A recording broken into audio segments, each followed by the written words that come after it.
Hello everyone, this is Caleb DeLon. I'm the creator of BecomeThoroughlyEquipped.com, as well as the author of Thoroughly Equipped, the Comprehensive Guide to Apologetics. And in this video, what I'm going to be doing is basically showing you how I write an apologetics card. Just going through the entire process from start to finish. You can see my desktop. I'm a big John Piper fan, so I've got a quote from him there. But I have absolutely nothing open. I've not done any research beforehand. I'm just going to walk through the process from start to finish. This will be part one of a short video series going through that process. They'll be about 15 minutes long a piece. So let's get started. I'm going to open a Word document, of course, and I'm also going to need an internet browser. Now, the topic I've chosen to look at today is the question, what evidence is there for the historical existence of Jesus? The first thing I do with a topic like this is simply type it into Google. Let me jump over here, Word document.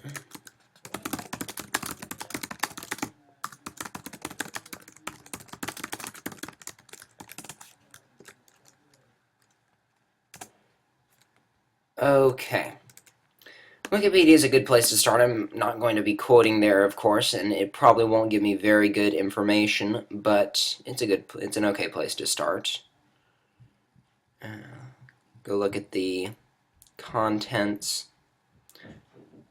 Now that looks like something which would be interesting, because if we're looking for the historical existence of Jesus, of course we're going to be discussing the Bible at some point, but it's also good to have non-biblical sources. Josephus is fairly well known.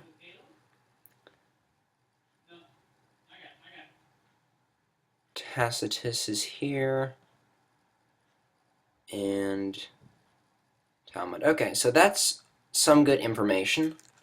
I can consider using that. I'll check this out real quick. It appears to be a non-Christian Wikipedia. Yeah, likely some fellow named Jesus had a very small following. He's killed by the government for some reason, and his life became pivotal, but there's doubt over the accuracy of the descriptions. Not going to be wanting to get any information from there. GotQuestions.org is one of my favorite websites for apologetics. It is absolutely phenomenal, and especially for questions like this, the statement analysis and the general questions, it is very, very helpful for. I'm going to have to turn that off because I don't want that interrupting me for every 5 minutes. Let's see. And that's a good point that it makes right at the beginning, that they qualify with outside the Bible, that they don't want to consider the Bible as a source of evidence for Jesus' existence. So this gives the idea that we're going to be wanting to look at the biblical accuracy. And perhaps one good place to look would be at the bibliographic test of a manuscript's accuracy. That is, how many documents does it have, and when is our earliest copy of that document. For example, a document where we have not the original, but a copy that was, say, within 50 years, and we actually have 10 copies within 50 years, is much more credible than a document where we only have one copy of the original, which is 300 years later. So I'll type in that.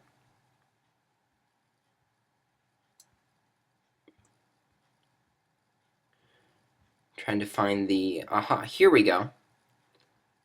Yes, this is an excellent graph. I was looking for something like this. You can see here a comparison of the bibliographic evidence where you have the author's lives and date of events, the date of writing, and the earliest extant manuscript that we have. So it was written somewhere between 50 and 75 AD, and then our earliest manuscript is about 200 AD. So that's a less than 200-year gap, which is very good, especially when compared with these well-known and generally accepted documents where you've got up to 1,000-year gap from the point where the original document was written and our first copy of it. So when I come back to the bibliographic evidence, so one point here will be the Bible. and the bibliographic evidence under that. Outside sources will, of course, be part of it. We could discuss Josephus is always good. Jump back over here. I'm just trying to get an outline point here.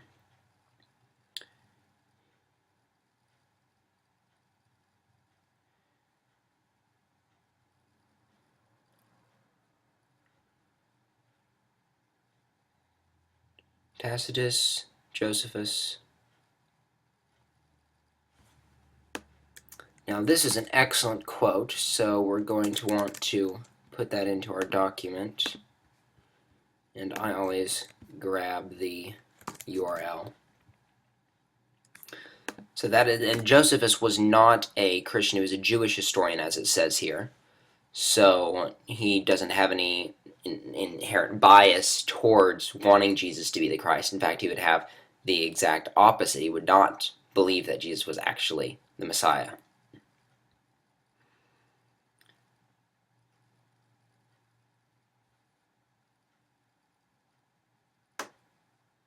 This is an interesting paragraph here that we could reconstruct the gospel from early non-Christian sources. If we were to introduce each of these in turn, if we were to discuss Josephus and the Babylonian Talmud and Tacitus and Eleazar and Pliny the Younger, then I would include this passage, but just simply because... I probably won't, simply because you would have to introduce all of these, and that's a problem because you have a very limited time. So, both in secular and biblical history... here we go. That's a gem. Perhaps the greatest evidence that Jesus did exist is the fact that literally thousands of Christians in the 1st century AD were willing to give their lives as martyrs. So we can discuss the evidence of the early church, is what I'd call it.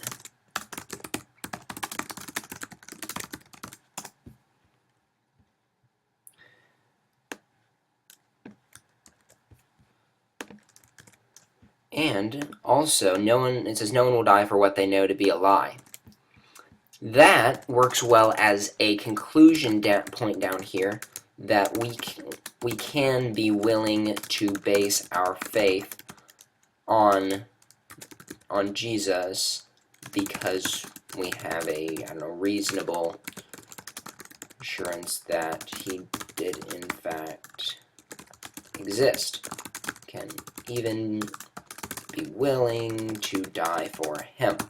Now I'm going to need to rephrase that. It's not very sophisticated at all, but it gets the point that we can be willing to die for him because we have a very reasonable basis for believing that Jesus did in fact exist and that he did live a perfect life, die for us, and raise from the dead again.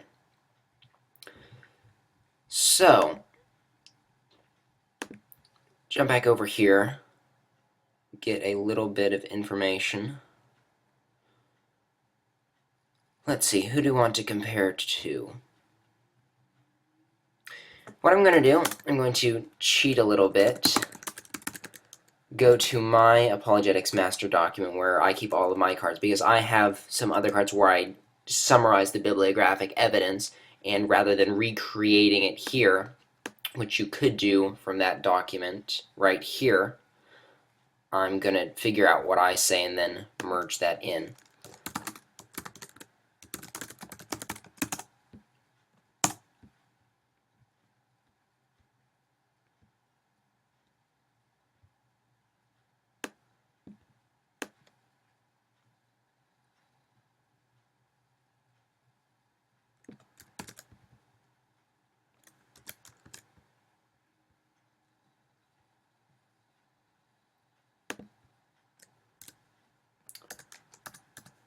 That would go here. Okay, now that's a lot of information. I probably don't want all of that, so let's look it over. Figure out which of these it has over here. It doesn't list some of these, but you could discuss all of those. I'm going to shorten this simply because the point that you're trying to get across is not all this specificity about the manuscripts, but simply that there's very few manuscripts with a huge year gap in between our earliest copy in the original autograph, yet it's still generally regarded as being a historically reliable document. Whereas for the New Testament, we have 24,000, and the first of these is less than 50 years, which is amazingly large. So we'll just go with the runner-up, which is Homer's Iliad. You have a mere 643 copies, which is still a lot better than these documents, and a 500-year gap. So we'll take those out, and with a little bit of research, you could have easily come up with the numbers for the Iliad. You wouldn't have had to have a pre-existing document. So, how does the Bible compare? Talk about the Iliad, and then talk about the New Testament. And then this paragraph right here compares it directly to the Iliad, that we're 10 times closer, and we have 40 times as many manuscripts. This is interesting information, that there's disputed lines in the Iliad. 764 disputed lines is only 4 in all the New Testament, but it's really not essential, and that deals more with the reliability of the biblical documents, and then talking about how Shakespeare's plays have gaps in the surviving manuscripts, and scholars have to fill in the blanks, which is a very, very interesting piece of information, but doesn't really apply to what we're talking about here, because whether or not Shakespeare's plays have gaps does not necessarily impact whether or not Jesus has evidence for his historical existence. So I'm going to take that out. I'm going to keep this paragraph right now. I'll move it down a little. I may put it in because it's an interesting piece of information about how the New Testament is, even if we didn't have any of the original documents, we can just reconstruct it from the writings of the early church fathers. I have a feeling I'm going to end up taking it out because it deals more with New Testament reliability than Jesus' historical existence, but we'll see. So, at this point I want to determine what order I want my points to be in. So we've got the outside sources here, we have the evidence of the early church, and we have the biblical evidence. The biblical evidence, the external evidence, and the evidence of the early church. I think I'm going to go in this order because going in an order of importance, more or less, but starting off with the biblical evidence because that should be the emphasis, that if we're discussing the historical existence of Jesus, well, the manuscript or the book that talks the most about him is the Bible, and thus it makes sense to start with that and see what it says about him. We'll then go on to the external evidence, people such as Josephus. I'll probably find one more, simply to round it out a little bit, and then the evidence of the early church, that they were willing to die, and that no one dies for something that they know is a lie. You will only die for something that you truly believe. And thus, the fact that the church exists today, and that it even got started, is strong evidence for the historical existence of Jesus. So let's go back over here and close that document. I'll keep that open. Tacitus. I believe this document mentioned Tacitus. There we go. Tacitus. Mentioned Christians. Okay, well that's only a little bit of information. Let me jump back over here.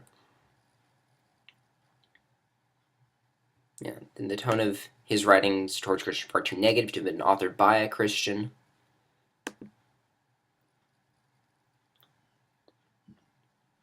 Here we go. Let's quote this historian.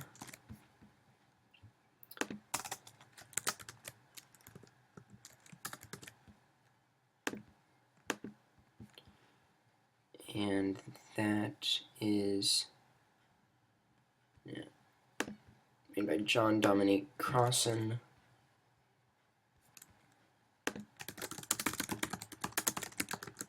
Figure out who he is. New Testament scholar. It's always good to have credentials in there.